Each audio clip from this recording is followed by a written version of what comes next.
Ano ang ginagamit na C-rate sa pag-load test sa mga LiFePO4 battery?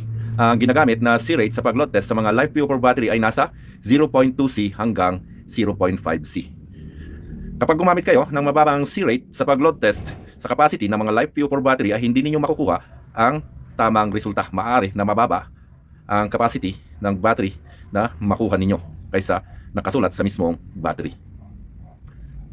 Ang Tipsan battery pack na to ay 3C 12.8 volts 30 ampere na LiFePO4 battery pack. At dahil 3C, ang LiFePO4 battery pack na to ay gagamit ako ng 0.5C para gamitin sa capacity load test ng battery pack. Para hindi kayo malito, ay ituro ko sa inyo ang tamang computation para alam ninyo kung ano ang C-rate na gamitin ninyo sa capacity load test ng mga LiFePO4 battery.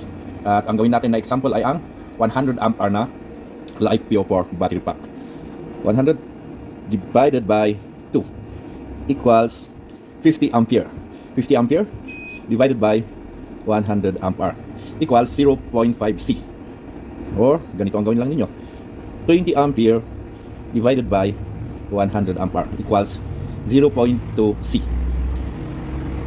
30 ampere divided by 100 ampere equals 0.3. 40 ampere divided by 100 ampere equals 0.4C. So, ganyan lang po. Tandaan niyo ang ginagamit na C-rate sa pag-load test sa mga LiFePO4 battery ay 0.2C hanggang 0.5C. So, tapos na ang 2 hours resting period ng mga LiFePO4 battery cells. So, simulan na natin ang capacity load test.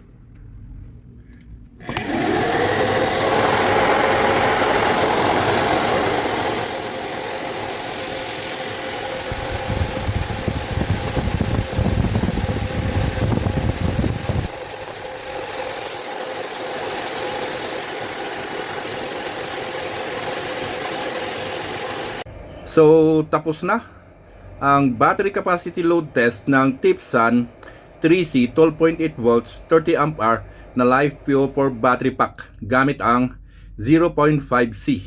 At ang lumabas na resulta ay 30.21 ampere.